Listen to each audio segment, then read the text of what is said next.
et puis nazo sabino bino nyonso oyo bosala ba émission contre ngai frère eza solo il faut bobenganga na sambela pona bino voilà zoko koyebisa bango sincèrement nazo sabango sincèrement pourquoi babenga parce que na lingité nzambe a frappé bango po nzambe akobala na ndako na bango ça c'est la vérité et kobala na parce que omoni nga naza moto naza moni roi David to ba tindie goleta koyaki ozomona voilà c'est ça nga moni élite nga yaki ba to elonga utu apina donc bino nyonso tu wana surtout na moni oui.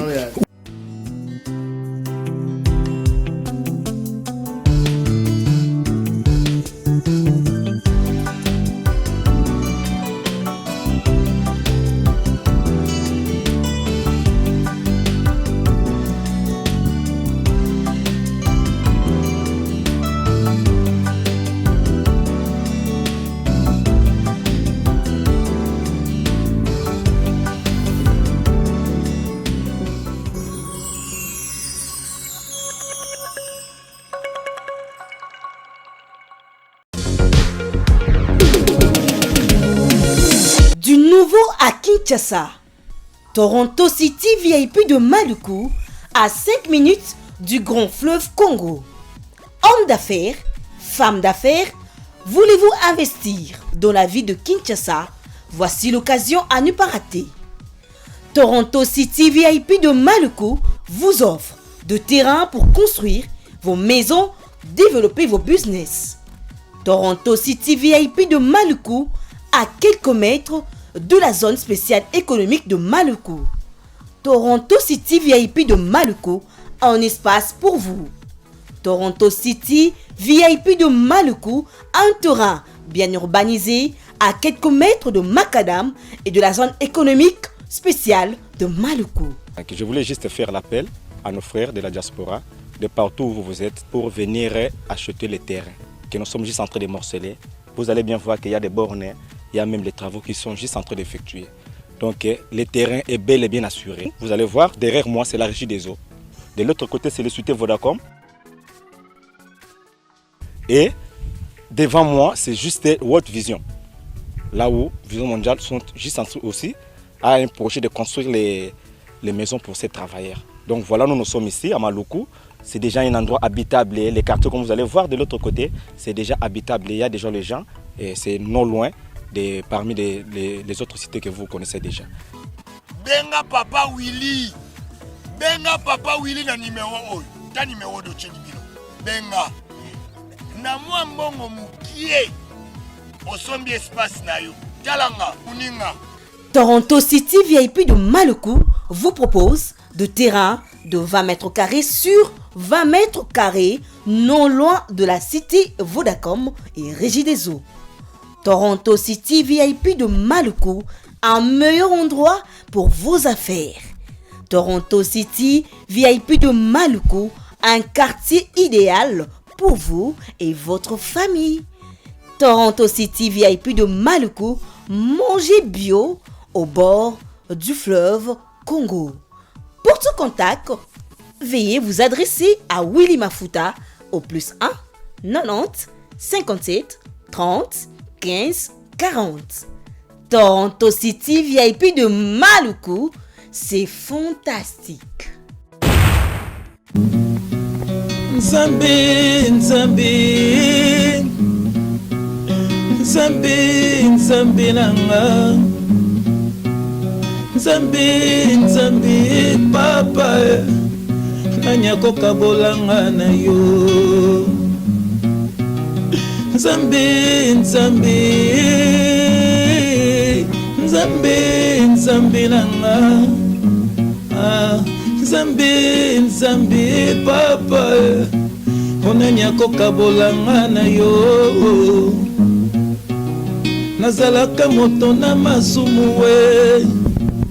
Natambolaki lolenge ya mabe, otali ata mabe nanga te o. Obengi nga na elanga na yo. Nanyokwamaki na baposa ya mokili oyo. Lolendo ezingaki ngai nzoto.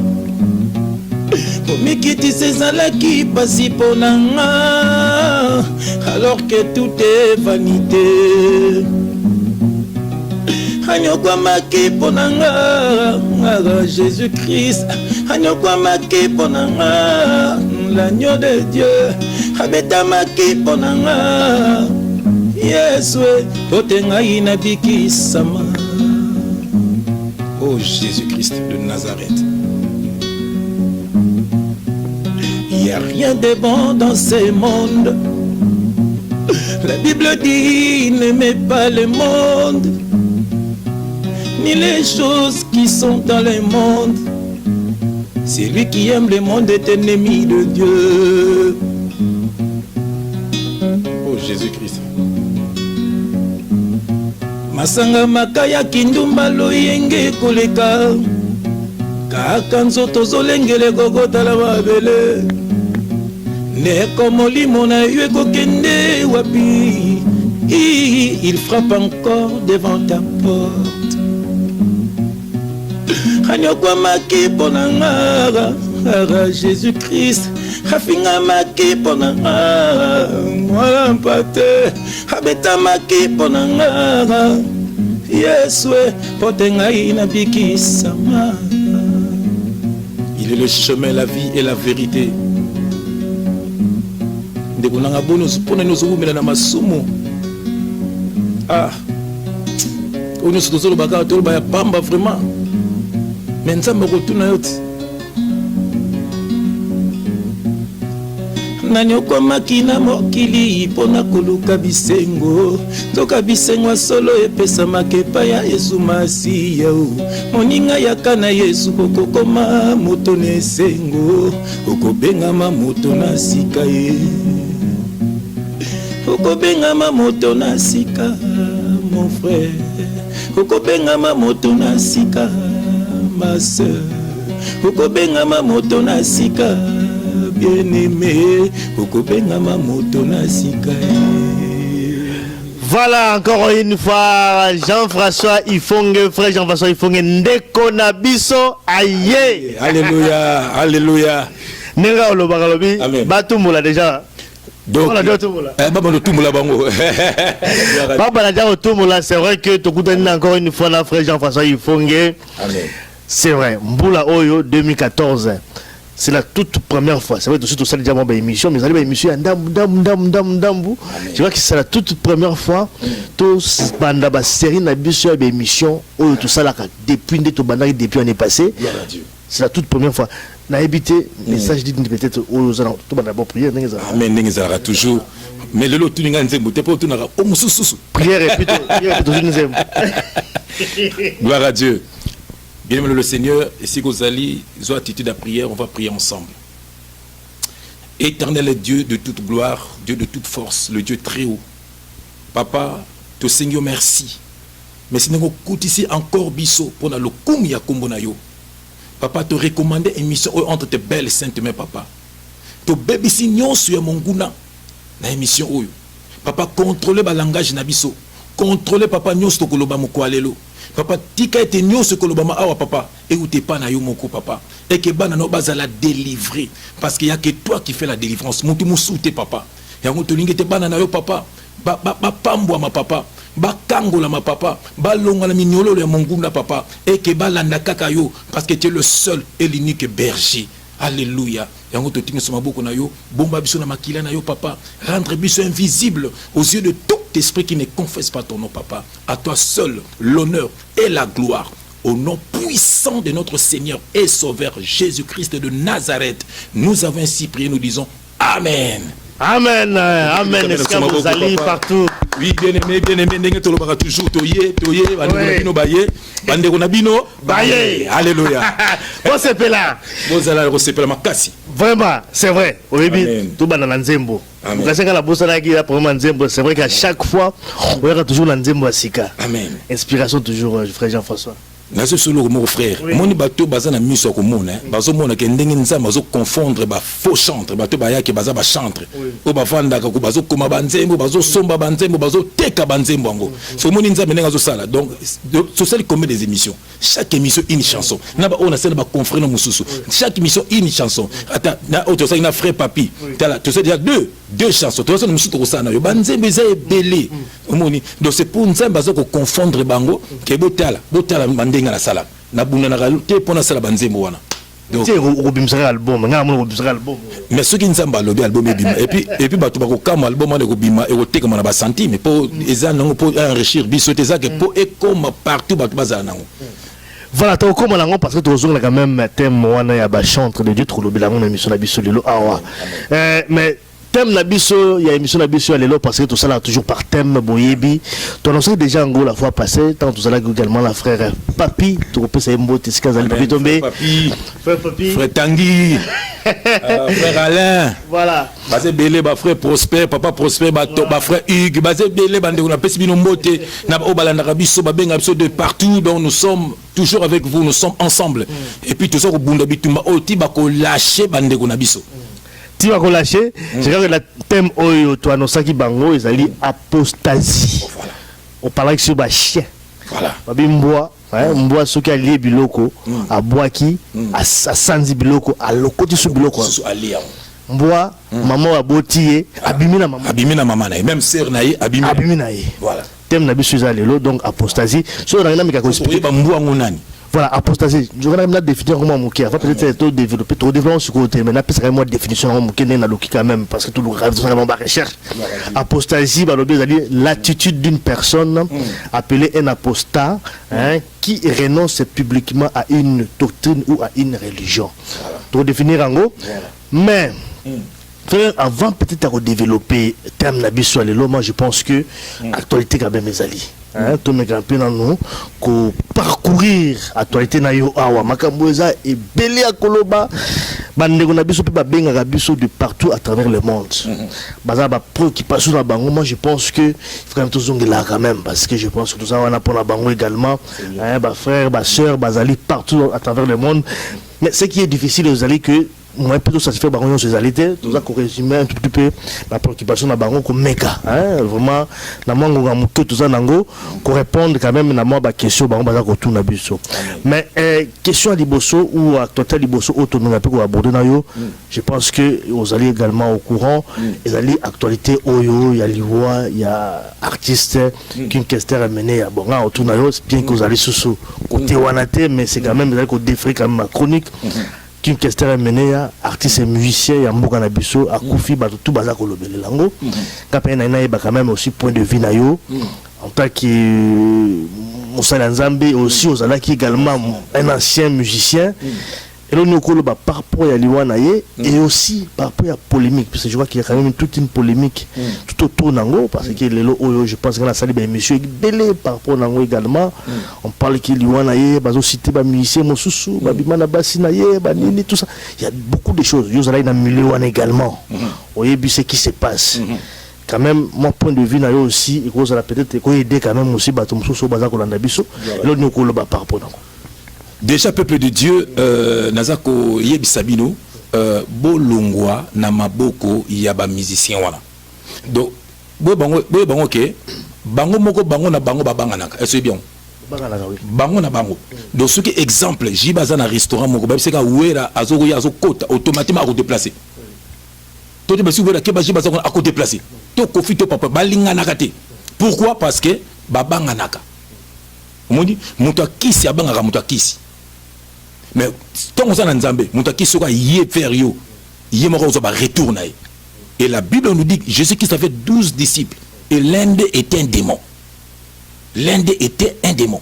C'est biblique. Mais baptême dans Jésus-Christ, jamais appelé Jésus-Christ à Tamolkolamaï, jamais appelé Jésus-Christ à Kabolamapa. Ça veut dire que Kindo Kinayen n'est pas pour Nzamba utiliser pour Jésus-Christ n'a quoi. Dites Amen. Amen. Donc ce qui nous dit na vie na yo, ezali po à combattre yo po a mais ma foi no toujours que de liboso. Yem do a rosal le logo moroté. C'est pour vous dire que frère, landa ba interview déjà na beloko moko ngai na kobenga lelo pauvre mené ya pratique biso déjà tu bani très bien très bien parce que avant na kota quartier latin ezali na bakulutu moko ya Paris ba Yula Bols ba memaka ngai na kende ko kota Victoria na Paris de fallait kota Victoria et maintenant Tanzania ba idée avec une sa Victoria na Kisasa de fallait na bazwanga poto kene Kisasa mais nga sikoyo tellement que et puis to kutana ki na ye donc ayibinga très bien asepele ki mingi na ndenga mona ki ngai mais sikoyo ngai na ki na ba rêve nanga parce que biso tozaki bato tozanga ko bina ko yemba na ko bina beaucoup les animaux kama bilamba ko bina te moni to solo laki mais na respecta ki rendez-vous te moni na kimaki nanga parce que na ki na ba idée nanga un jour soit wenge soit que tout bando ko bina soit quartier la terre voilà donc tu bani très bien yemo ko bola na ba interview na ye bien aimé à banda zalaki vivant zo baki bazako bumaye naza ko sala polémique te parce que bino bolinga la vérité te faut boka vérité faut boka vérité liwa na ye ngana ko bisayo babetaki masasi ouais en tant que serviteur de Dieu oui c'est ça la vérité ba to na bango vérité te babetaki masasi on est masasi à butu voilà voilà la révélation. Comment tu peux expliquer ça? Nakolobelo komoko jour mukolo nazaki na païen mukomsu na kendaki pa ya musicien moko nakotanga kombo na été parce que ezaki moi likamo esalemi entre deux artistes yoka lisolo nakine pas ba leader na bino bolandaka wana yoka lisolo to fandi na eboye siko batune mo baye otala ye bavandi wana nga na vandi ya yoka masolo na bango obike butu mo bimba tozo bakele ba file tozo kokaite oh nini butu mo bimba so to bois que les filets ba leader moko na ba na ye so azoboa que la so bazolo ka ba kanga leader musu leader on peut baza en vie na o bazolo ka ba kanga ye ba nulu ka ba kanga et pas en vie na o bango to baza en vie wana so azolo bazobeta masona ba tuna ye ke butu nyonso donc na ninga kindoki ba kende ba kanga leader mususu mais bazoboa que ba filet kindoki so ba kangi na filet to ba ko benda na ye filet katana donc ba protection ne bazo ko benda eti so bazo sur la stratégie ni ba ko sala so butu ya lelo po ba ke no ko kangai na vandi na so yoka makambani abi ni makamni ngana zo yoka ozomona donc c'est que mon so emene ya yesiko yo ba betaki mundu tia butu moi je suis un serviteur de Dieu yo na juste que serviteur de Dieu moko azana ni na Congo ni na Poto azate parce que Nzambe c'est ça la vérité ba bete masasi na motema parce que ceux qui yemoko za koloba na landi émission moko je ne sais pas son producteur lolo mutima lobi ke bazala ki na yemoko emina azolo babi alobi mais mutima ngope faire ni mutima ngope boye azomona donc mutima ngope kaka lo masasi ya butu omoni obi na butu bako sele loko moko ba bete lo moko bako même sida bako boa que le même sida. Donc beli pena sida ba moni po ba camoufler ba moni ka kufi na sida mais au mona ke ba tebelo te ba kufa na sida ke nta basi na bango bazali bana na bango bazali so za ba beti masasi ba collègue na ka ezali ba collègue na ye mutu ba beti. Quelle raison? Monde neza monde ya jalousie ya kosakana te monde neza monde ya jalousie ya kosakana te je vous dis la vérité au tel interview mon côté où Rason à loba que jibem pe en empoisonna qui non kangote voilà tant ba kabonaka et tant bazanga non ensemble ba kana Bruxelles wa ezali na archive bolanda bato ba yebi mama ba yebi que jibem pena atela ka poison hôtel pété n'inter ou era ba côté na jiba pese ni mbote jiba ko liboke bukana masono yebi ngote tant ba fara ba beta ba fara ya gani komeka na ba puissance ba meka na ba puissance bien aimé monde wana ezali monde ya mabe bon hôtel ki teneti na tanga ta kombo tango soleil ale kaka na émission ko ba JF ko sala succès te yoko na mutema mabe yoko ndeko na ngaite yoko famille na ngaite ozomona donc on linga na ngala na sala succès ngana ye muto sa succès za Jésus Christ amoni ngana fiche mon obeta concert amoni ngana keke sasa ko sala orchestre lisusu natika makambo na tu nyonso na ni motema mabe olingi moninga bongati olingi moninga vivre te monde bino bolingi yango wana et puis tala mutu no frère omoni na yeso ja bango ba linga na raté bon ndina ko linga so mutu za la pembeni na ye donc monde batu baza yom to za pembeni ya Weranson ya Jibin Piana ya Papa Wemba ya Kofol Mide ya Wazekwa ya batu nyonso wana yeba tala mutu no ke ba contrôler ka pe spirituellement parce que ceux qui yebi spirituellement te a linga to za pembeni na ye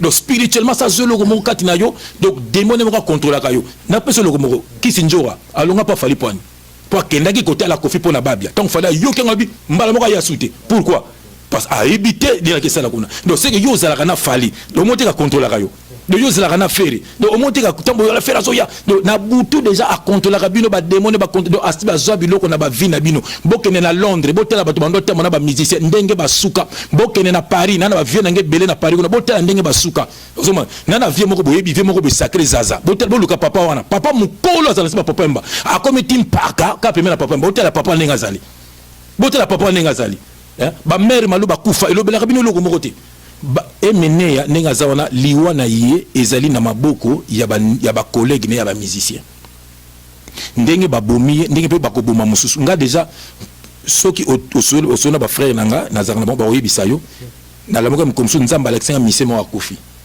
wala ko sango emene ko des nefsi bango na bi ba frère nzamba Alexandre misemo ozokufa 3-4 jours to wala emene akufi yo ko bon ah frère lobaki am omo nanga kuna sela ngo mission pa na beke nzamba ko sarate na monaki misemo akufi mais nga on nzamba Alexandre ezalaki emene ati omoni mais soki nzamba l'essentiel ka moko nda akufi mais nzamba Alexandre ngo déjà donc liwa na ye ezali na maboko ya ba artiste musicien et puis là on relance polémique parce que quand tu dis ça tout c'est là bon baza ko pointer ga ba musicien par rapport à ba kamna bon ya basi parce que na meleo ana frère ngai qu'est-ce qui fait que ba musicien entre bango balinga toujours ko lingana ko linga basi na baninga na bango ezala dû à quoi na ko yebisa yo parce que na monde ya ténèbres Lucifer muta recommandaka makambo wana omoni soki nga na bimi na mwasi na yo na zui puissance na yo nyonso omoni yango donc na kotika semence moko na kati ya nzoto mwasi na yo tango yo koya semence wana na kotika ekomela semence na yo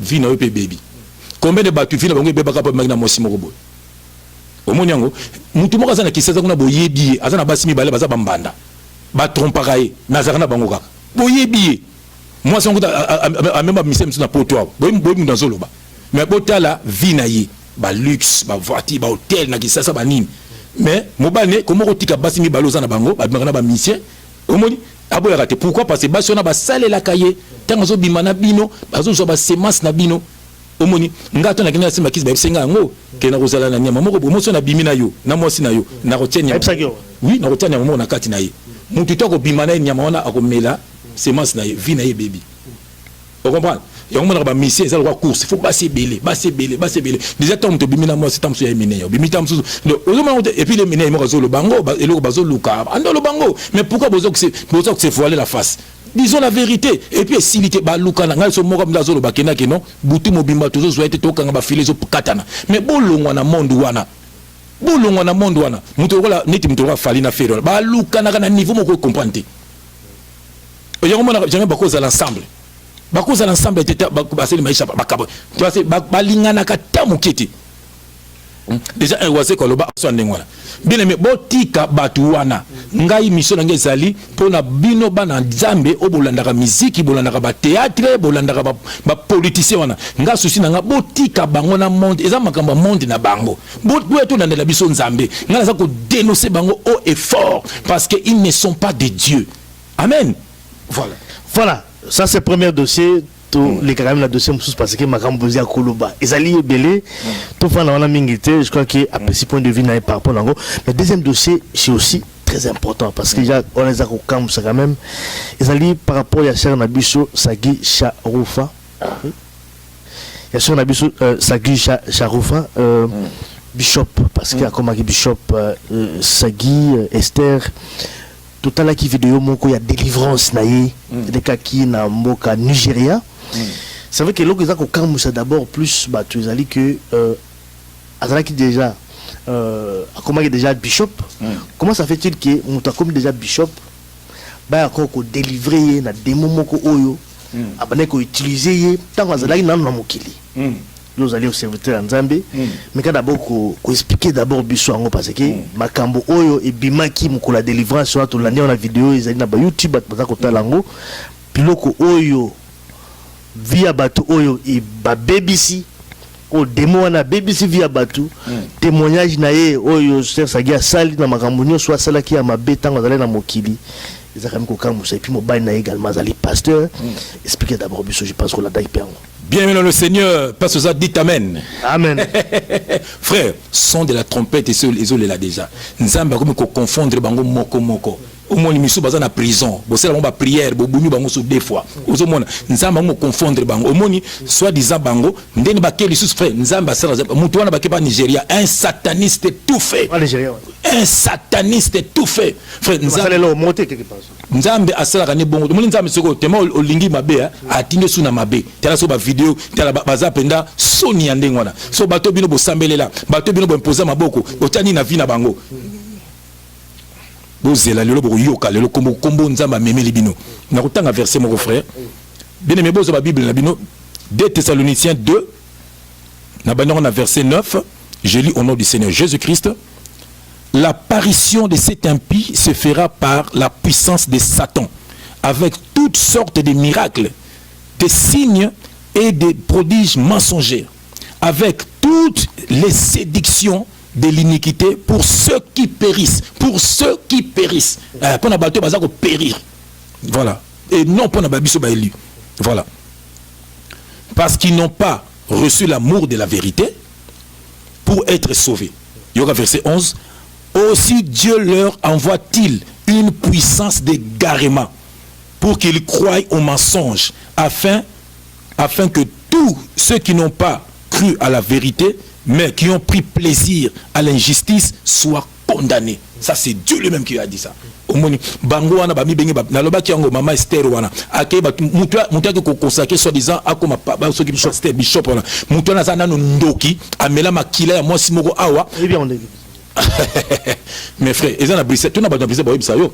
Ngai na sarabino na linga kabino atamukete. Parce que la Bible le Bible surtout lingala entre frères. Bon, bango ceux qui basa benda ba frères. Nzela mabe quand même yoko benda bango, yo linga bango. Na ko benda bango te po basa bandeko na ngate. Bible me te le biango. Autant ngante babi ainsi Dieu l'envoie une puissance de garima. Bon, nzamba tini bon puissance garima ngana na kende benda bango ndeni. Polo na mabe. Ngano ngaite nzambe. Ngai nazana ba frère nanga moni nzambe akotaka ba famille Jésus qui c'est moko dazo tia na synagogue maman na bandeko ba yé ba bise maman albina bango maman nanga bango eza bato bazalia. Donc ça veut dire quoi?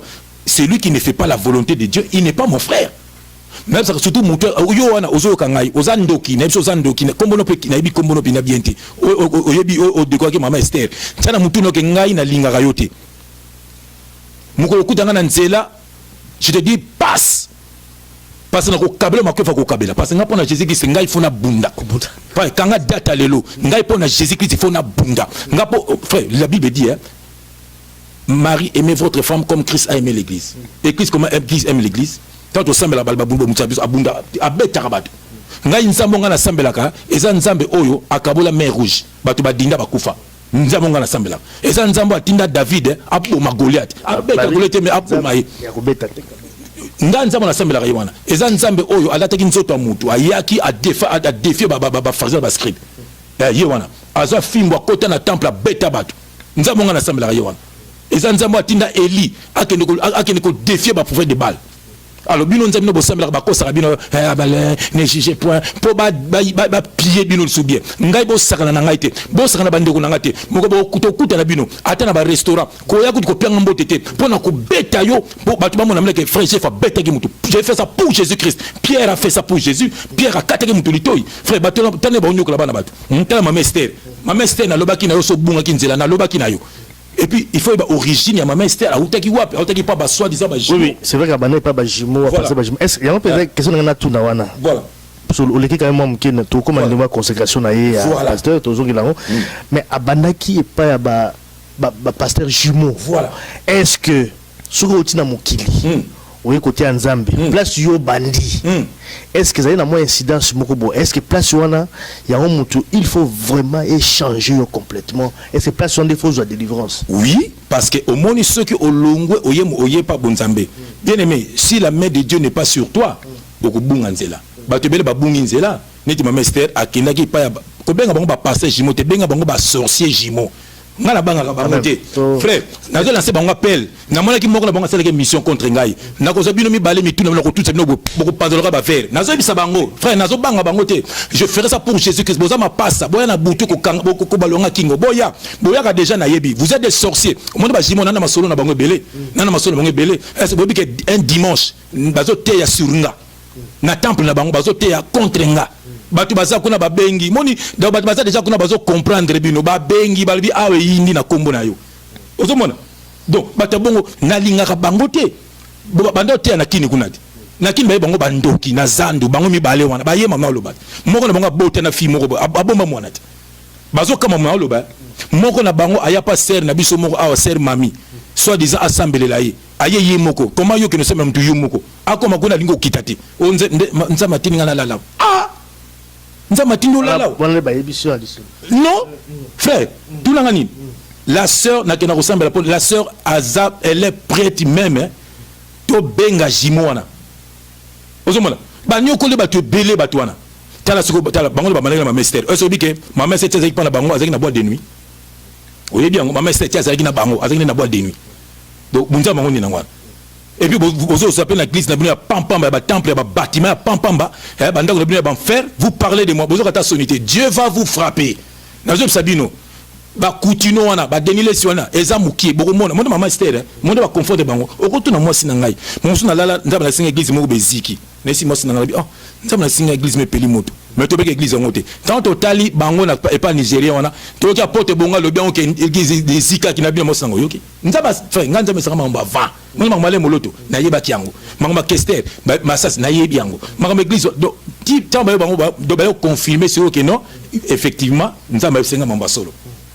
Et puis nazo sabino bino nyonso oyo bo sala ba émission contre ngai frère eza solo il faut bo benganga na sambela pona bino voilà zoko ko yebisa bango sincèrement nazo sa bango sincèrement pourquoi ba benga parce que na lingité nzambe a frappé bango po nzambe akobana na ndako na bango ça c'est la vérité et ko bana na parce au moni nga na za moto ba na za moni roi David to ba tindie goleta koyaki ozomona. Voilà c'est ça. Mon élite en Yaki elongo utu epina donc bino nyonso tuwana surtout na mon oui oui sœur na biso Esther azali ya kobunga na lobaki en émission mobali na yepe tala yo mi bengaka un apôtre na sekina ko seka ba sinde boy na veste na saki kesu na bitala mutoyo tala bato bako sabat ce que yo lobi ki place ba kenda ki ona ezali sous place ya mabe comment expliquer d'abord biso tout le monde quand même que témoin qui tout ça yo koloba sous place ya mabe vérité zaboye ezake bazali ya nzambete vérité yango wana que baza ya nzambete ils sont du diable yango monique maintenant maman Esther abungwami akepa ba jimo baza ba sorcier ton pas longwe kuna akepa maman olangi c'est za sorcière ton pas longwe kuna akutana mobali na c'est un sorcier nganza malaki sangango que mobile pose la ikuna yokine oui nganza batinenga kuna na mission et puis nzamba la sanga mobile kaza misala et puis na yebisa azo landa ngai na yebisa ke nzamba la sanga uzala misala mabe oyebisa kana ni mobile apôtre bongo na yebisa yebo na bi Dieu en face ngabanga bango te ça en face la société au moins bato ministère même tout na bango na fuka misa pasteur mo azali na misa men wana na garde immédiat en pleine garde immédiat fuka ma oyebisa ni point mais akasi na kate glace otonga ba la kena kotonga na bisa na zo beto tout de suite na garde midi afuka ma deva azo ba imama loba ngala banga bangote ba ngala banga bangote et puis ba bi ke na bisa mobali ya mama Esther ozana misala ya mabe Dieu m'a montré et bien singani oh non mon ko tina ministère amen bango ba so ba vision pour longwa maman on a dit bon OK et comme on non frère il faut une commission pasteur parce que biso bando voyager yo tika na église pour nini ba mona ke na simana nga batu bazo ya ebeli do ba liso do moko to commission pasteur comme église comme ailleurs biso dans nos voyager ba diable mon nzambe nda confondre bi nzambe na vana bina bakebe nga mutu moko boye un charlatan lisuka lokola bango azaka nanti comme ne kiminga ami benga soki nani muyidi moko do ayewana kokosa batu kokosaka batu oh to na yoki yango aketi pa emosi nanga abandi ko loba makamo obezo la seke muto ayeli ga JF et puis tala nzambe la seke ngala jean na kenda kiti nzambe boye na kende omoni do azo mabatu ke batu ba kamara église ba kimi dazo boa kelanga batu bazeko na ba ebisinga ba bi frère mutu mo za kona ndeka ayeli yo ngapo kabi bon OK na ngati asaki 3 jours pe na kete après nzamba bisinga ne va plus là-bas ozomona donc mutu na kombo le kimi ata na prochaine kotanga kombo na yo un moyibi akoma sikoyo na akinaka mina nti kokeno kosa bantiye muyibi bine me poani ni bokanga mina ba église wana nzamba saka na ba église bâtiment te nzamba zola sebino nde bazana bon ya yete ozomona frère tala nanu bien mama Esther wana obi bengi pe bishop ba bambio na mabele lokola dingo abwa kiso ina na mabele c'est normal et puis mutu abwa ki pe un doki azana ya nzambe te frère comment yo ngase ngena iba comment yo yebi ki azali nzambe te nzambe asala ka bongo te ndenga sabila babilo ka kasali frère omoni mais quand même ça les mango aussi ba mutu pe ko sala to tangi awa babi ba ya puissance ya satan ba ona ba miracle na banani eko salima mais frère nzambe omoni ngayo nazalaka ndumba mobali nakende ko simba bakisi nazaki na moko bebele frère ba bambanga te ba kuisanga te ba pakulange lokote ngakutu na côté église mbala liboso na côté église na bandimi ba ko benga na sambelela ka bango ngana ba ni bino musambela te mais ba mona ba mona lokola ba moko benga ba no benga pasteur oya benga nga pote oya benga évangéliste ndola ina nga simple frère bango moko yana papa moko na ministère mais na kotanga comme le papa koni yeso atenga benga ya benga évangéliste ozomona donc bango donc ti ba mona ngala ba pona bango ba mona ke oyo aza mutu normal ti ozomona alors nazalaki déjà ya bango te bien aimé bolongwa frère natangelo mo tango rapidement parce que quand même makambo l'église bâtiment bat pas ko benga mingi makambo zo kimisaka bato za ko linga ko yo zo ngopengu so bato batindi yo mission diable atindi yo pe mission kimisaka bato pengu so bato oui ngana boy na ngango te parce que bato balonga basambela wapi vraiment na tuni bino so omoni pot yoka frère moni poto poto za mnetona ba campagne na ba village mike même makini bon mutu mo afana na mboka moko bo église ate do ya keli felo omoni ngo siko donc mutu mo azaka na mboka moko boye na village moko boye église za kuna te do ya keli felo omoni siko église ali yo frère marche na ona nzambe yeba ko tambola na nzambe kabo na vie à péché kabo na batona misala mabe yoka na otanga bien aimé boza Bible na Marc 13 verset 1 à 2 Marc 13 verset 1 à 2 je lis au nom du Seigneur Jésus-Christ. Lorsque Jésus sortit du temple, un de ses disciples lui dit: Maître, regarde quelle pierre et quelle construction. Jésus lui répondit: Vois-tu ces grandes constructions? Il ne restera pas pierre sur pierre qui ne soit renversée. Bon, bon, bon. Au moins, bien aimé, Jésus qui se base au temple, n'a pas disciple, moi comme ça, maître, tala ndenge batongi, abi moni biloko, atali banga mo tikala te ko panza na nyonso. Parce que Jésus qui sa yaki, enfin, atonga temple na ye ezali ba humain. Abenga mso ba pierre vivante. Mutatina ki Salomon atonga temple ezali nzambe yemoko. Mutatina ka Moïse atonga tabernacle ezali nzambe yemoko. Mutupe ayiko tonga temple, mutupe ayiko buka yango ezali nzambe yemoko. Mutupe atongi temple ya sika ba yume ezali kaka nzambe yemoko. Bon, bino siko nakoso na ministère men siko bakabwa naka. Oya kebu. So nzambe mtakabuli bango, nzambe atimba yo kende tonga, yo kende bino tonga. Omoni ti ministère amen wana. Neso na bibo ka sekele. Oyo batu basala yango. Moko azawana azaki chauffeur ya mutombo. Azaki chauffeur aya poto, muso azana azaki aza camarade na ye. Oyo mona. Bayina bango poto mutambe na ndenge na lukafi, tomba kutani muti to bete logo moko boye po tanga na yaka a se retrouver ka. Et puis batu minga men bayaka, oyo ba kina l'église musu. Tele ndenge ndenge salama. Na isa bino vérité. Et puis bon peut basali, ba sala. Donc voilà. Donc Dieu n'est pas là-bas. Et puis ba bongo makate. On ne ba jimona, qui n'est pas ba jimona. Qui n'est pas ba jimona so ba bongo ma. Ti le lo ba beta chèque bazakuna. Ti le lo ba sa vitrine bazakuna. Ba bongo ngana bi bango tout. Na kutu na bango. Na kutu ba bongo makate. Mais bozo mona teke et puis ba bi lo yenge. Ba beta musique kuna ba païen. Na zo fete au certain mutoti bar ko ba mise bise ba beta chaque vendredi chaque samedi. Donc sera sisi kana tongwana azumutuka ak église. Donc abandi ko bien aimé mais la musique wana bozela. Ouais, mais ça c'est pas to ken quand même makambuza quand même minga va peut-être kolobela de la biso. Il faut base libérer. OK, toke na Matthieu 6 verset 5. Je lis au nom du Seigneur Jésus-Christ, lorsque vous priez, ne soyez pas comme les hypocrites. Ça c'est Jésus-Christ qui parle. Qui aiment à prier debout dans les synagogues et au coin des rues pour être vus des hommes. yo mona o de koneti moko soki walesa ake ko bunda na mutu aliboma bien aimé ata bino moko ba témoignage Jésus salema o nazalaki ndoki na komi pasteur bos bino bolingi ka makamba bongo bolingi makamba bongo ba ba mesana maboke bo mesana maboke so bombo me maboke bino tiba nzambe j'ai fait un témoignage raté boza maboma. Témoignage yango, c'est la parole de Jésus-Christ. La parole de Dieu, c'est ça qui transforme, c'est ça qui délivre. Boyon la parole de Dieu. Bon mamat. Hein? Takama boke. Ngai kombo na ngai alimia. Na bota makiso ki wapi. Liko na zaindo ki na bonga mi. Allez beaucoup mo bengai. Allô. Ba bololé. Moi, ça m'énerve des choses comme ça. Frère, Jésus-Christ, Jésus-Christ, c'est autant d'enfants dans la trône d'ailleurs. Ah bah mais ngana kufa na croire pour na babololo. Oui, c'est vrai. Ah bah c'est babololé, c'est même les termes ngai na ngai.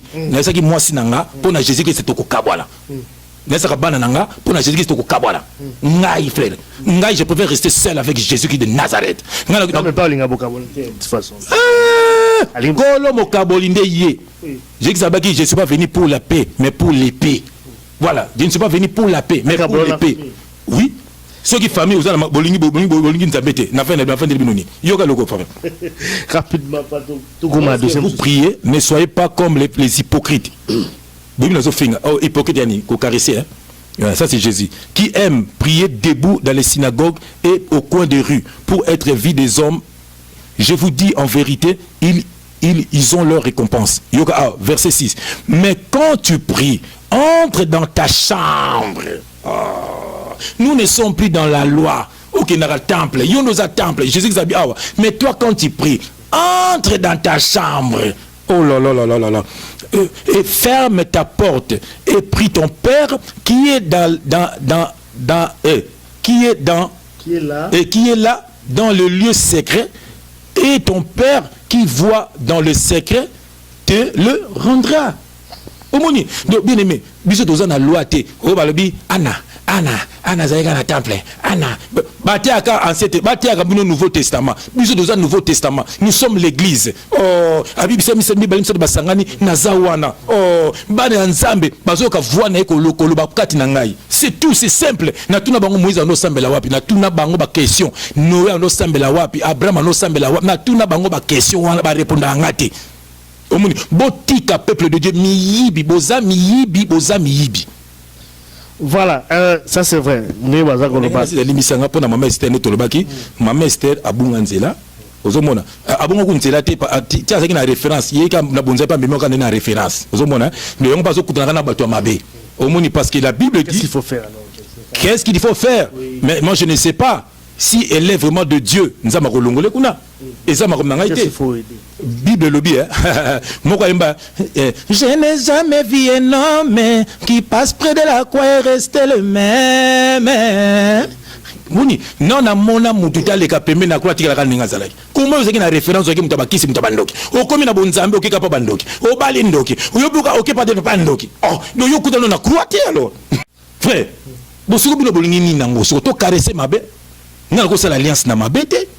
Tozalaki kuna frère omoninga na kata na zele kuna na tuna bango na lobela bango na teya bango na conseiller bango bayoka kate omoni ngato na zele kuna mama Esther ando ta produit tena komba kuna atika ki produit pona yebisa ki bango na témoignage makama produit sala ka atika ki yango mais so talonika zonge tala mariage na wana mbane ne banonge ngoka minda omoni basala ya nzambe mobimba omoni lelo batika ki yango mais so bazongeli yango mitali bango et puis tala ba vinda bango des okine frère nous sommes là pour sonner la trompette ba vrais enfants de Dieu bazoyo ka bazobima o bazotika baza ya nzambe te na tuni bino soko vanda katanso na village moko bo église la kate donc nzambe okene li felo do batu baza na ba village na ba famille na biso ba obaka na ba mbandaka na ba kisangani na ba loja kuna do bango pona bango bato li felo omoni église a motema na yo otangi Matthieu 6 balobi na bino nini kozala bango te na ba coin de rue na bunda na mutaliboma netinga na sana kene na balabana ba mutaliboma yaka na beta yo nzambe alobi nanga na ko délivrer na bitumba ata bino moko bofunga misu te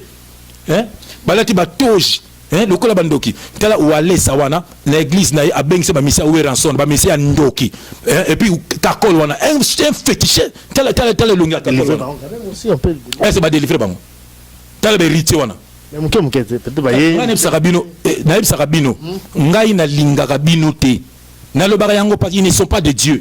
Ils ne sont pas de Dieu. ils ne sont pas des dieux. Omoni neneti ba wale sawana do soko moni soko abengi bango pasa la publicité na ye frère omoni ngane nazalia nga po ata ba misena bandi na ba misena o batse wana nga jamais na koyana s'afficher na vidéo na kina kosambela lebele basa ba benga ngapi lo sambeli mais na ko s'afficher na yo soko bongo mi frère pour ça la longi pour ça la bien alors mais tout pour ça là quand même parce que je crois que biloko le quand même moi mingi je crois que tu apprécies quand même bango hein la moni le frère vraiment azali surexcité pour la kolobalelo mais tout le quand même chante ensemble parce que tout le bel déjà dossier wana chante parce que je crois que na yambaka Odi Kabango bambote quand même escale aller à Londres je crois na yambaka quand même une émission après ça moi définition aussi à chante ensemble il faut se ça déjà ngo chante ensemble azali oyo azali koyembela pour la gloire ya Nzambe hein chante ensemble. Et puis, la monnaie qui a même la pub, mon sous également à Kinshasa, Lombongo, Azako, Beta, concert, mon sous à $100, tout ça. Pour qu'on a évité toujours quand même un tout petit peu. Parce qu'il faut ça qu'on y ait plusieurs fois, tu as évité tout le monde, chante ensemble, on a évité chante ensemble. Il y a Zanani. Toujours quand on est logo, parce que ils ont télé, mais moi, mingi. Au moins, papa n'a rien. Au moins, Batona Nyoso, Batona Nyoso, Bazaya Nzambete. Frère, omoni odi kabang wana soki odi kabang ozoyo kangai yo odi kabang ozoyo kangai naza koyebisa yo ke ozali ya Nzambe te on a qui est quand même la bande omoni mutoka ba odi kabang wana naza mutu mo akomona na fête moko boy no yebisa libela soko moni JF na fête moko kokino piembo tete po na kobete ta coup de tête pour nani qu'est-ce pour nani parce que ça batu moko boy ko frère batu moko bazo ko bungisa peuple de Dieu. D'abord expliquez d'abord biso comment est-ce qu'ils ont quoi là n'explique alors binonine que chante pour la gloire de Dieu bon tout est-ce que lui il chante pour la gloire de Dieu lui il chante pour la gloire des hommes parce que oui parce que tala abeta ba concert payant azola taloko la païen na ba concert parce que ayebi azobeta pour Nzambe te omoni mutabeta pour Nzambe moninga tabanze mebele to tonga ba YouTube on fait ça pour la gloire de Dieu. C'est le mot bengal binanga frère. Na mina ze maganze no benga frère papi. Ndeko nanga tika koleki santango e. Nyosoza komona abina zo yemba ngo kaka. Mais sous quand même lui quand même sale instrument tout ça là. Il est frère tout ça. Mais nani atindi bango. C'est ça le problème. Nani atindi bango. Oui. On va confondre la frère. On dit tamba bien. Louer le Seigneur na psaume avec les tambourins avec les bango baké. Eza makambo na psaume tala. Vous allez frère J.F. Fifongue, je pense que bon s'habituer déjà là vraiment la franchise là Yoka papa ça c'est Jésus qui parle hein tous dans Luc 24 verset 44 je lis au nom du Seigneur Jésus-Christ puis il leur dit c'est là ce que je vous disais lorsque j'étais encore avec vous qu'il fallait que s'accomplisse tout ce qui est écrit de moi Yoka dans la loi de Moïse dans les prophètes et dans les psaumes. Alors il leur ouvrit l'esprit afin qu'ils comprennent les Écritures. On comprend. Donc nous sommes dans le psaume, on a s'appelé que de Jésus-Christ. Nous sommes dans la loi de Moïse, au Dim, au Nil, s'appelé au Anio, s'appelé que de Jésus-Christ. Nous sommes dans le prophète, au Babi, Noé, Atoni Arch, c'est Jésus-Christ. Nous sommes à côté. Oh, Akayena Bel, Bapesi Ofan Panzam, oh, Apesi Bilanga, oh, Apesi Agnon, Agnon, c'est Jésus-Christ. Oh, Abraham, Akaya Katamone, Mukingo, c'était tout ça, c'est Jésus-Christ, frère. Nous sommes avec frère, tant que Nzamba poni o salela ye na nzoto pe na motema na yo mobimba Nzamba poni Nzamba omoni ngo Nzamba poni sele na nzoto no ezate ke siko tambourin rond frère oko ngala ko sela ngo beta concert mo po o sepeza ba na Nzambe frère ce qui na Nzambe moni Nzambe apeka vision na provision a repesa mbongo to ju sale to bengsi peuple de Dieu baye frère to beti concert moko pour la gloire de Dieu. Et puis, on a tout prêché parole, on a tout ça l'action, donc tout sunga bananza et batubaroya, les bazuma et kolo foufou, donc nous on est poto et des bateaux. Mais tout ça on est poto dépouiller bateau. Hein? On dit kabangwa. Et puis à la base du ministère il y a consolation. Démon. Na bengyo démon. Soza mobali benganga na téléphone yaka kolukanga na kubeta yo je te le dis déjà je te le promets omoninga wepa na babongo ponga c'est plaisir nga omoninga so bobeti nga pona Jésus qui sengo nga ça plaisir botie na ba YouTube Jeff Mbange Bukani Maboko Bukani et sengo moko no zanango bakina na hôpital bato tuna pour nini yoka pour Jésus. C'est le point pour Jésus. Toi, tu provoques quand même Batubélé. Je provoque et je vais continuer toujours à provoquer. Parce qu'ils ne sont pas de Dieu, ils sont venus depuis le peuple de Dieu. L'apôtre Paul a dit, ceux qui vont au qu'il soit anathème. Donc c'est que Odi Kabango il est anathème parce qu'il a un ministère il y a consolation. Namoni yoko na benge frère na benge petit. Namoni petit moko baleki et pas bande ko na biso ya Kongo ya sika. Alobi azali azolo bela contre nga po na toucher Odi Kabango. Oza perdu yo. Et puis yoko moko alobi abi mais Odi Kabango azali ministère ya consolation. Fio na ko tuna alobi ne oh mais na Bible ministère consolation ça. Il y a ta Bible, il y a 7 églises, un perdu comme ça. Au moins, tu as dit que au moins, petit on a les produit, ceux qui pas la ciment. Ben oui, et puis na pexibino botanga combat Jésus qui c'était na pexibino. Moi je suis de Jésus Christ de Nazareth et je parle de Jésus de Nazareth. Si vous êtes des hommes forts, cherchez-moi, frappez-moi, ça me fera plaisir. Et ça honneur pour nangai, ba betinga pour Jésus Christ. Mututa koloba, Jeff a bet na lukiango na makasi, Jeff bakangisi azana prison, a la 5 ans, a la 10 ans pour la gloire de Dieu et je serai là-bas pour Jésus qui de Nazareth. Et ça te pour la baltu bazo yi bande bokangi bango. Ngabo kanga pour Jésus Christ, bon libérer le peuple de Dieu, bon libérer le peuple de Dieu. Yo di kabangu, tika peuple de Dieu. Odi kabangu, naye, odi kabangu, lomoko. Omoni muso zala ki sasa wana nani? Comme nani? Nani Sony Kafuta. Un sorcier, un démon, na bureau na ye quelque part atambetu. Atambetu moko na ko bebi sabaser, aboti sa ser moko mwana.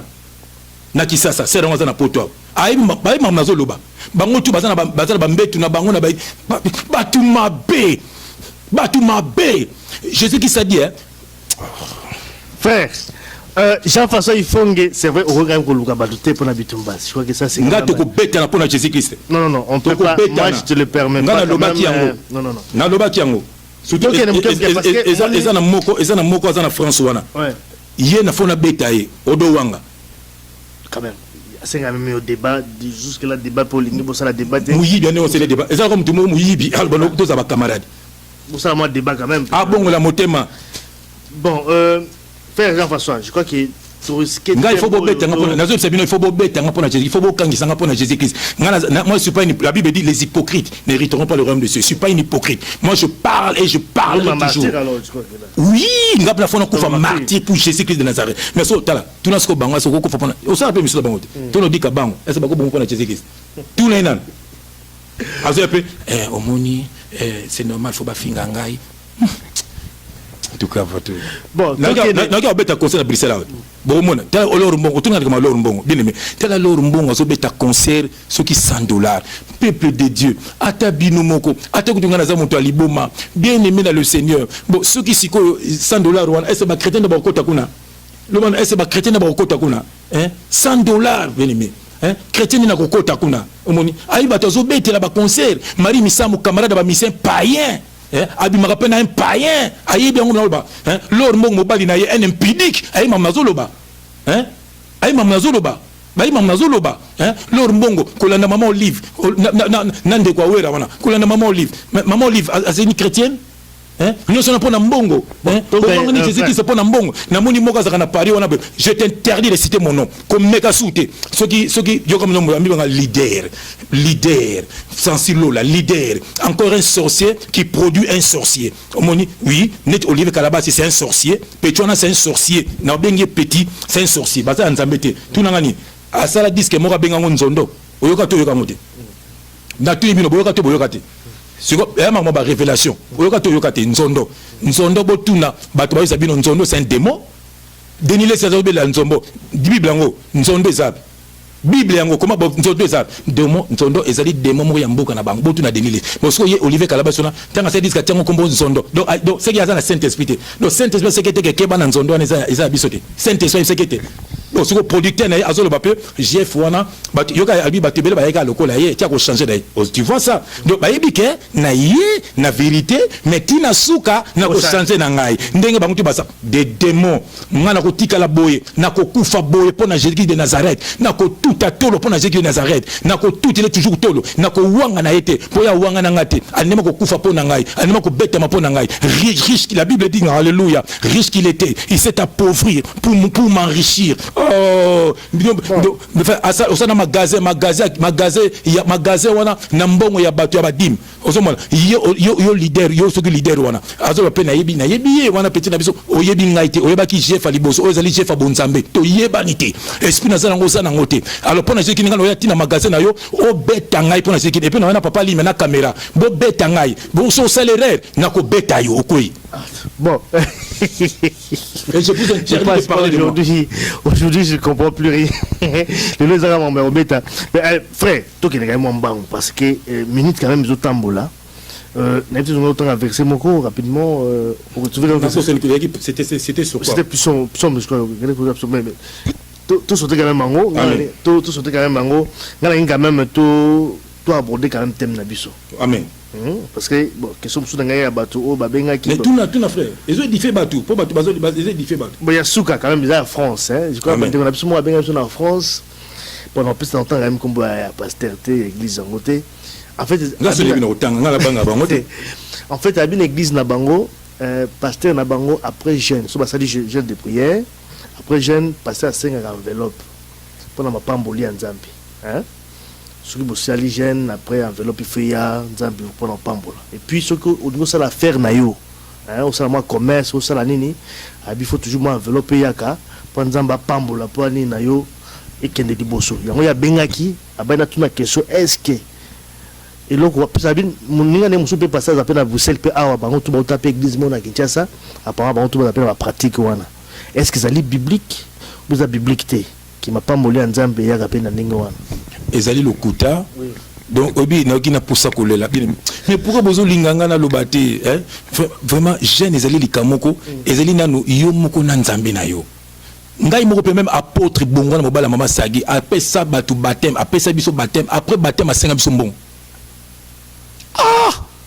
bien aimé tanga Bible a au mona na Jésus tanga zo baptême pas Jean Baptiste ba senga mbongo vraiment hein bino mo bolingi ko tanga Bible te comment yo okota jeune basa après basenga bino bambongo batona ba ye ko luka mbongo na bonzambe muta bongo bete mbata osali lisumu te je te dis frère Jésus qui s'accorde na temple a beti batu po bato tambola bien te do yemo ko asali lisumu au moins on sait quoi bien aimé bato baby comment bazo monila yo elozo comme ça nga yo tata mobimba na mandefu mo mobimba penda bota pe bana bazo monila yo frère moka benga ngai que Dieu te bénisse abi frère to la mona on allait rapport maman na kufa maman na zaki muta ba temple wana ko komba ka temple ba dim na ye mais maman kufa surtout na mona ko ngolo baka frère maman na aibi makambo yote na biso bi makambo yote to kola l'église makambo zo beza vrai so na mitu na maman na zawapi bien aimé mingi bozo sambela na suka bokene lifelo j'ai dit que ça lobi ngwa za na tango rapide frère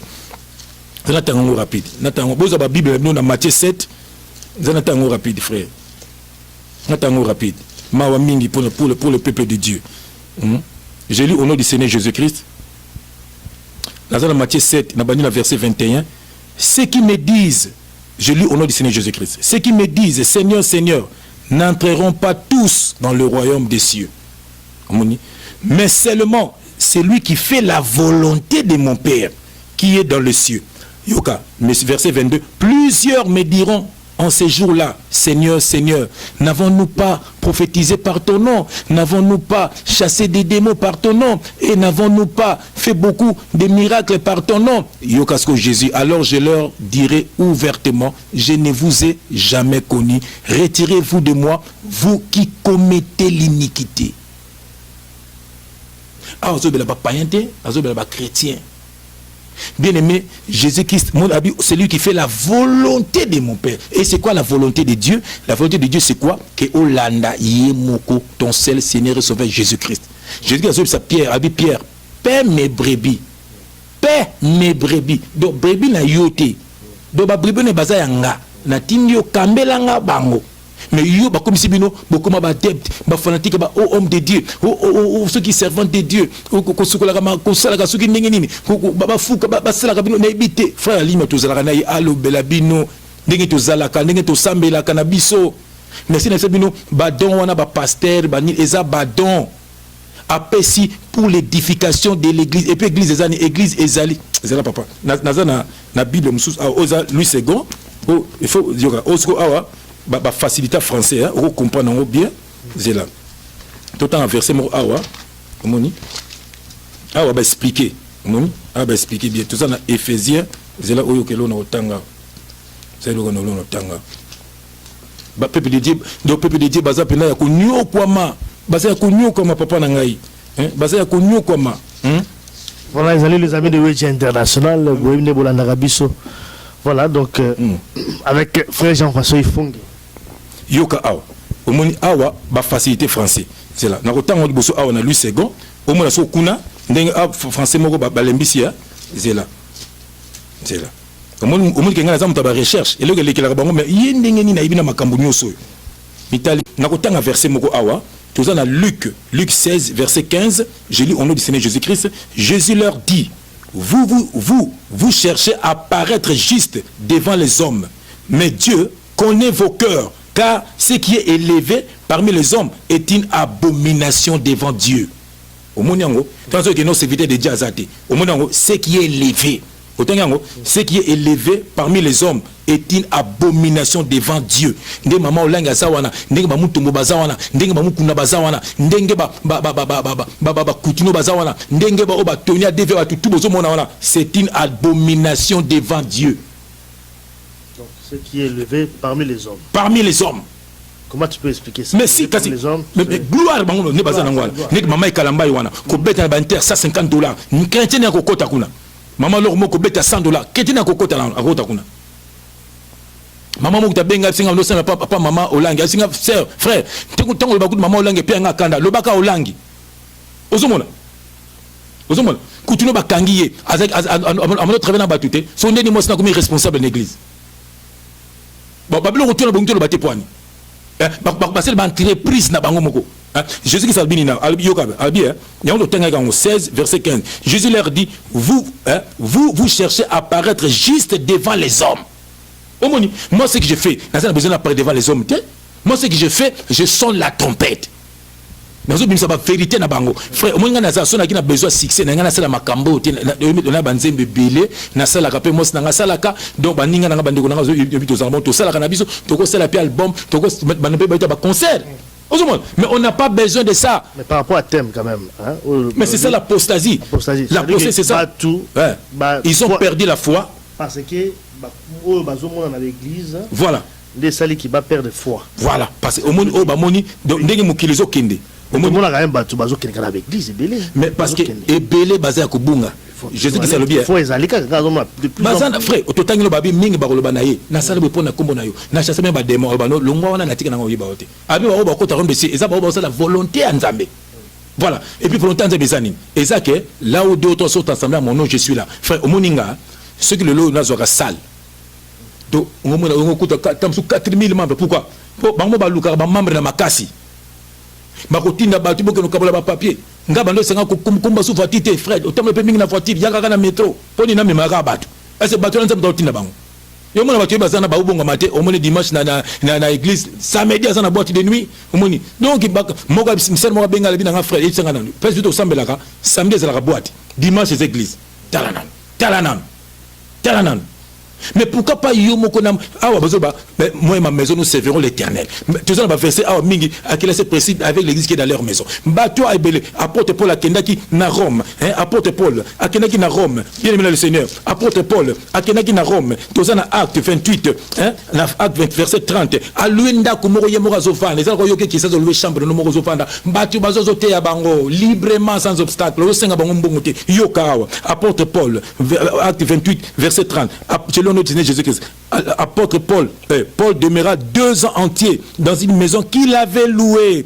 Il recevait tous ceux qui venaient le voir, prêchant le royaume de Dieu et enseignant ce qui concerne le Seigneur Jésus-Christ, et en toute liberté et sans obstacle. En toute liberté.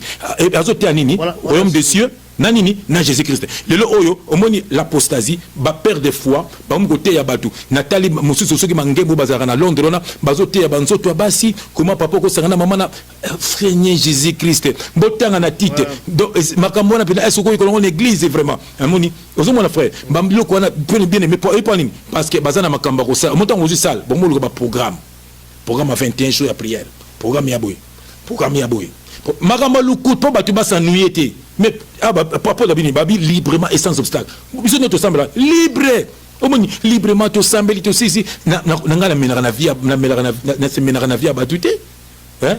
Moko azali awa asima na ba carte bancaire. Abenganga atinanga batune ba finga ngai. Na le na kutanga komone Philippe. Bon, c'est non papa. Au moins batongo ya apostasie bangwana. Et puis azo banga tate a l'émission contre ngai, un perdu, un voyou. Au moins Zila frère, c'est Zila frère, pardon. C'est ça l'apostasie. Azalaka soda na kini. Il faut l'accepter identité na yo. Oya obuaka na comme obuaka Philippe. Écoute frère, ce n'est pas ton nom. Frère, il faut qu'on dénonce batouana. Obi abengi frère. Mais non, c'est l'apostasie. Frère, tout nangani parce que bazako père des fois, yo quand tu frère, il est là. Comment bandimi baye ozu ba carte bancaire na bango, c'est ça l'apostasie. Omoni parce que hier à lobby frère à ça l'émission autant l'émission ta sali contre nga est-ce le bec na makambo à ça l'émission atini baba perdu na yewana atini ba perdu na ye bazo finga ngai ozomona ngana solo bien aimé bien aimé nazo répondre au finga te ngana zo répondre bibliquement nazo c'est une vérité na ye parce que c'est un perdu au bungsi bana ba que belé voilà nazo na ba que belé oui ko risquer je suis de Jésus qui nazo bangelo ko mokote Jésus qui sa bangelo ko mokote frère ba beta c'était frère Jésus qui sa ba beta ba c'était Jésus Christ ba basete pour na yo nangai Philippe yaka na basete na yo benga batu na yo atina ba petit moko ya voyu ba benga bazo bien so lukangai j'attends pour Jésus-Christ boya ko flingue ngai boya ko betanga masasi ngala tambola ke na sala ka bola ngata nzela musala bo bangani na kata kasukiti na kenaka na salon na so de wafre wana bokende na so de waf bokumona et pas edo ngana kata kasuki kuna mutakata ngasu komne mav na yesi bino bokende yebani bokende kuna bozela na kenda kuna mingi ba samedi parce que la semaine je travaille omoni frère yoka frère pour Jésus-Christ na sayo toko bomana pona Jésus-Christ toko bomana ba frère c'était de Dieu ba bimi toko bomana levez-vous soulèvement ba combattant ba tellement pour na Congo toko tellement pour na Jésus-Christ alors biso ba combattant toza ba timoko pour toza na mission moko ozo comprendre Congo et baby parce que ba charlatan ba ko ici Congo on comprend makambo nzambe baby pour ba charlatan ba baby si makambo nzambe alors soulèvement toza ko tellement biso longola ba combattant toza ko bunda pour na Congo toza ko bunda pour na Jésus-Christ mutu toza ko bunda toko bangate toko bwetana toko betana makofi toko betana makofi oza makaso betinga sokoza makasi tetaka mtu ndenge zali tala mtu ndeza munene omonyango ya bokokwe ya voilà l'apostasie frère l'apostasie l'abandon de la foi abandonner foi qu'est-ce qu'il faut faire pour bazonga la foi alors dans ce cas il faut quitter bango totangi nous na Matthieu 6 verset 5 Jésus quitter bango pour kende wa bazonga na bandako bazonga na bandako na bango bazonga na ndako ba sala ndenge nini parce na bandako so batike na bandako kasi je pense pas que so batike na bandako otangi bible te yoka frère on apôtre Paul tiazo tina ba lettre na ba Corinthe na ba nini wala kasi na ba azoko lendisa bango et puis babi azo former ba ancien ozoma mongelo no sala banane ba ko former bango bo batike na bandako mais tout nanga nini mo siko ndenge nga siko frère na formanga yo leki quand même la église c'est mais na sur le moko nate beaucoup na batera makambo kuna zaka kobala bien dit na yo tu seras béni bater makambo mabile otanga porte Paul na Rome auti ya royaume de Dieu na Jésus Christ bon bater makambo te ata ba chantre yo comme ndeko nanga tika kolekisa nyonso za bazima ba banze mandengona bon ko nete obiga bangwana na nyo kwa maki to yo ka banze mangora mais ma de royaume de Dieu frère, je lance un appel. Le soko ibi koza chantre, au betaka ba conseil, sobi koza passer aux arana temple, soko moninga na nzela doublé. Koya ko pesa ngambo tete, koya ko tuna ngate ba émission na salaka, pona ko beta yo. Soko za makasi o ko beta ngai. Ngana lobi ang parce que je suis de Jésus Christ. Yeba soko za makasi te na ko beta yo. Et puis soki na beti yo na koyamba na télévision na beta ki. Et puis ce que betinga yaka na tendo ba na beta ki frère JF o mona ndenge bato ba kozonga ba ko balukela yo bande ko nanga o musuzo ba do wanga na ba coup de fil ya ba fond na zui asengi ba pardon bato ba za prêt bato ba benga ba za prêt ba quitter na église nesiko ba inga ba bi frère to kita kaka ngala se bongo non to zela et puis na ba na ministère men ba tindi mutu moko boye petit moya muke comme un frère Constant azo finga na YouTube akosi comme moko boye pas finga ngai Constant nazo lancer appel yebangoke ozana problème c'est que mutu monta frère ngana Jésus que ça ngaba tininga guerre omoso tant so Eli ba saki a confondre ba porter belle yo obanene no Eli eza mission fallait ki akidisa moto il fallait akidisa moto on parle bato bungsa peuple de Dieu l'apostasie, l'abandon de la foi. Bien-aimé, ils ne sont pas de Dieu. Voilà. Tout comme à côté à Souka, vraiment, je pense que verset à Souka porte aussi, c'est vraiment une émission à Bissou à l'élo. Nathan verset moko. C'est vrai que les lots aux alliés très surchauffés. Je marque même des mots. C'est autant que locaux. Et c'est autant que déjà. Dans 2 Corinthiens 6, tout on attend à verset 16. Je lis au nom du Seigneur Jésus-Christ. Quel rapport y a-t-il entre les temples de Dieu et les idoles? Car nous sommes le temple de Dieu vivant. Comme Dieu l'a dit, j'habiterai et je marcherai au milieu d'eux. Je serai leur Dieu et ils seront mon peuple. C'est pourquoi, voilà. C'est pourquoi, je lis au nom de Jésus-Christ. Amen. C'est pourquoi sortez du milieu d'eux et séparez-vous, puisque miso, vraiment, tout comme miso, séparez-vous, dit le Seigneur, ne touchez pas à ce qui est impur et je vous accueillerai. Et je vous accueillerai. Donc, ceux qui sont bimé dans le temple, frère, c'est le mot comme Singabi, pas poser la raison. Bana na kuma kosembe na ndaku, na bana nanga bakumu ibo kosambela. Omoni, na bana nanga, na mobana, to kuma ko ibo kosambela. Ne bana nga kuna zalaka, moko tamsu ba bengisinga na keko kosambela la batu, bana nga batikali. Bana nga ndaku batikali, basali pe culte. Frère, basali pe culte. Bana nga ya mikelo, basali pe culte na bango basambeli pe. Omo moko sanga papa c'est moi qui avait prêché sur ça. Donc bana kuna tina classe mo batiaka, so mo ninga na piercing, pourquoi tu mets ça? Jésus Christ n'aime pas ça. Na bana. Donc bana bazo formation na ndako liloba. L'église ne totalement l'église ba lo mo côté. Car base la chanter, ba msaka bango, makambo sanga tin. Bien-aimé, sortez du milieu d'eux. Bible le dit sortez et Jésus a dit quoi? Je vous accueillerai. Yemoko frère, eza kanine, eza tambola liba musika ya masumu. Donc lingaka parole de Dieu nesabino na de Genèse tina Malachi ezali ancienne alliance. Obandi ko na Matthieu, moni Matthieu. So obandi na Matthieu na évangile on ozomona évangile à Matthieu, il y a Marc, il y a Luc, il y a Jean. Jésus qui est encore sur la terre. Omoni donc ancienne alliance de bandit et banda nouvelle alliance de banda quitté. Mais déjà Jésus qui déjà banda déjà makambo déjà oyo kozala na oyo nde azoboya yomba banda ko betaye e ko lukaye ko betaye na temple akini ozomona donc pour Jésus qui ayaki ko contredire makambo na bango yazo ko contredire bango. Voilà, et on après yépé mission de continuer et puis bisotoye nous sommes des Jésus-Christ de Nazareth. Bien aimé Ozali, il y a Jésus-Christ. Ozali, il y a mon souté. Marche comme Jésus-Christ a marché. Jésus a côté nanda ku ya zaché oyebi. Zaché ki na mbongo belé. Mais asenga zaché mbongo te.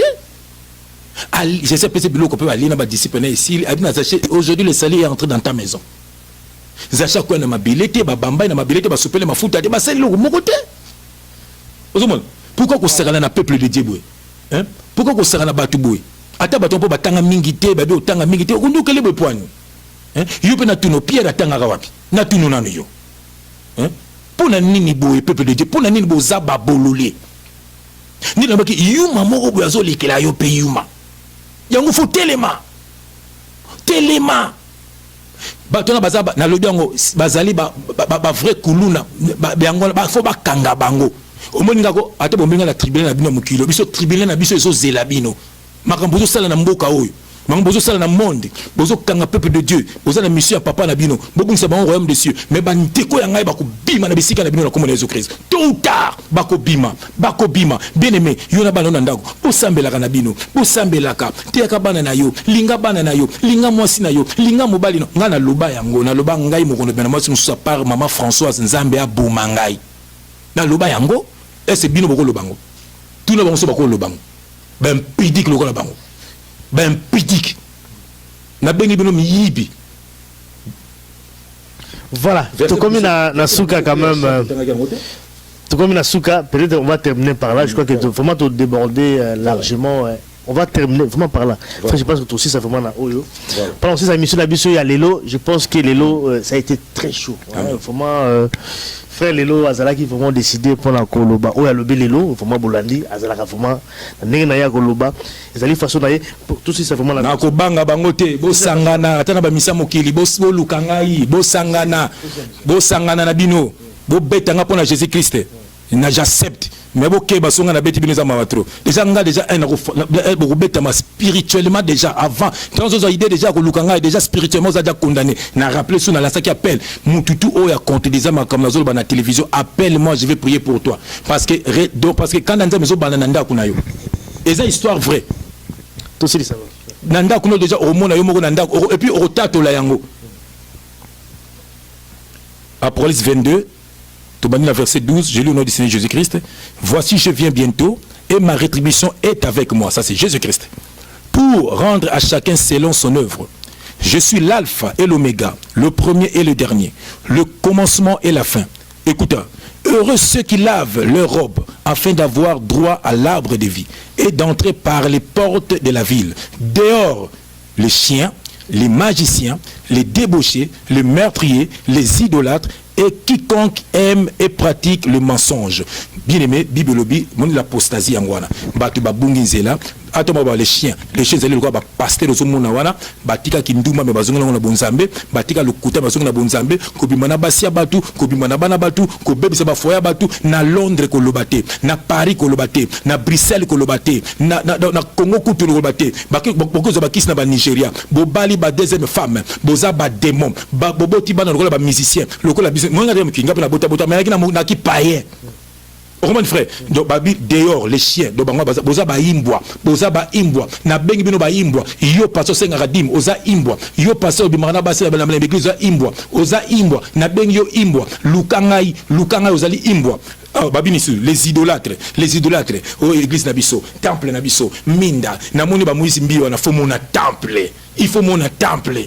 Il faut mon temple Moïse Mbiye abino kwa mise mobo ya wenge Moïse Mbiye wana moni un aventurier tout fait comme ça là un aventurier moni papa na bonga tikele buzoba ozomona pour détruire donc moni c'est la société ko détruire peuple de Dieu et puis basali ke mission mo bonga bo ma église bango basali be mission na telle mission na mona ka na mona maseke totel bonga ba frère nanga tout le monde maseke na maseke bandoki basangani bandoki yo kama bazoloba bandoki bo sangani bo bebsa peuple de Dieu bo sangani bo bebsa Congo bandoki bo sangani ba musicien mokili na ba chanteur na bo sangani na ba politicien bo sangani bo bebsa bana Congo bo bebsa ba peuple de Dieu. Alléluia. Dieu m'a envoyé on na lingala parce que Dieu m'a envoyé. Congolais faut tellement to balino na Congo il faut no ko bandano ne pas na yo moko nanu après to ko ne pas mususu to balino na Congo peuple congolais zala libéré Jésus qui sa kufa ki teke po yo onyo comme mutu mususu onyo komati. Est-ce ça normal?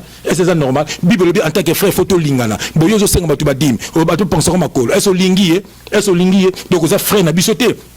Vous allez moloki na biso ababini babi les maîtres les magiciens beaucoup kota lola te le royaume de cieux te blinsa ma pona bilola na ngaso ba lola te pona bino na ngana mona lola pa ba koma lola te mais babenga bisela bisengo lola pona loyenge alors le royaume de cieux lola te mona biba koma paradiso au Monyango, voilà. Donc, Bokonza Likolo, voilà. Bien aimé, au côté royaume de Siété, pour au Pesaradim, pour Kendara temple, pour Olandara homme de Dieu, pour au côté royaume de Dieu. Au côté royaume de Dieu, c'est la volonté en Zambé. C'est au Kamana vie à péché, au Kamana idolâtrie, aux amuta prière, na tongo sambeli. Oh, na midi sozanda kuna yo midi, eh bandoki batele makayo sambeli. Bien aimé, na butu, avola lo sambeli, na banana yo, bo sambeli, na kata butu nzama solo grâce. Olamki ata 1 heure, olamki ata 30 minutes à mobile nzama, ata 10 minutes à pamba, bien aimé lali. Bako sa le logo mogote bien aimé. Bako sa le logo mogote bien aimé. Baza bandoki basangani bako esabiso. Jésus qui s'atonga qui temple na ezali batu, ezali ba immeuble te, ezali banda ko bazo tongana te. Le salut est individuel. Frère, l'anda histoire ya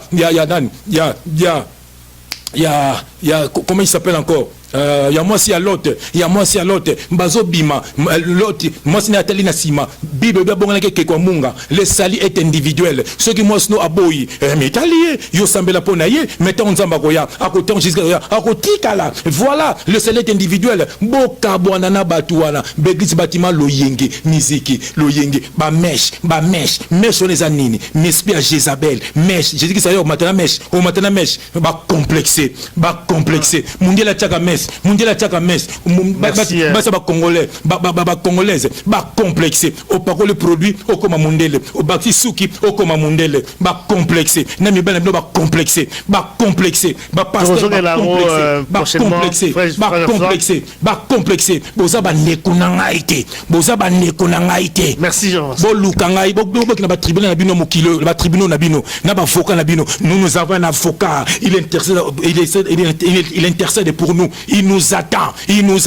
Bien aimé, je parle. Bien aimé, soulèvement salema. Soulèvement, botelema, dokanga batuana, bazo nyoko la bande na biso, surtout ba maman na biso, oza zoba oni nango. Merci. Bon pasteur. Merci en tout cas. Jean-François, il faut il y a les lois là qui apostasie. Je pense que tu as abordé quand même Makambo Belé Lelo. Voilà, donc c'est comme ça la émission Oyo. Je crois que bon, Souba va accepter quand même qu'on souffre un tout petit peu. La façon, peut-être il y a Koloba et un frère, je pense que je m'appelle les gars toujours ébélé. Bon, tout ça encore pour la bino quand même quand même appelle les bateaux. Mais tout ça quand même vraiment frère Jean-François Ifongé. Hein, tu écoutes là très prochainement la bateau bateau là biso vraiment merci encore une fois la fidélité. Tant qu'à verser mot aussi na biso. Oui, tant rapidement parce que tout débordé parce que pour la minute également parce que ton émission Gogiko. Amen. On a la programmé on so balinga gule katanate. Na mo en Afrique du Sud, frère Nzuzi. Yem la abi frère ngala va journée mobimba na papa Limia. Frère, je lis 1 Timothée 4, 1 Timothée 4, verset 1. Bien aimé Bolanda, je lis au nom de Jésus-Christ. Mais l'Esprit dit expressément que dans les derniers temps, nous sommes dans les derniers temps, donc l'apostasie est déjà là, et que dans les derniers temps, quelques-uns abandonneront la foi pour s'attacher à des esprits séducteurs et à des doctrines des démons. Donc, ébélé basimbi bakisi pour passer là-bas miracle. La Bible dit que l'ange de l'Éternel campe tout autour de celui qui craint Dieu. Bon, il y a aucun garde du corps wapi. Ngaiti nazo lobela bino bonaza na garde du corps mon côté ya physique, naza na moko ya spirituel. Et puis nazo banga binoté, bo lukangai bo betangai, ceux qui boza mi bali ya solo na la sibino défi.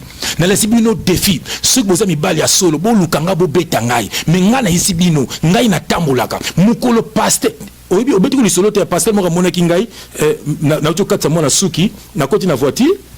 Na démarré voiture, na tie senti, amo bila moninga, bila katsa na moni na tie senti, bila tel misinga, abi mise mikanda voiture.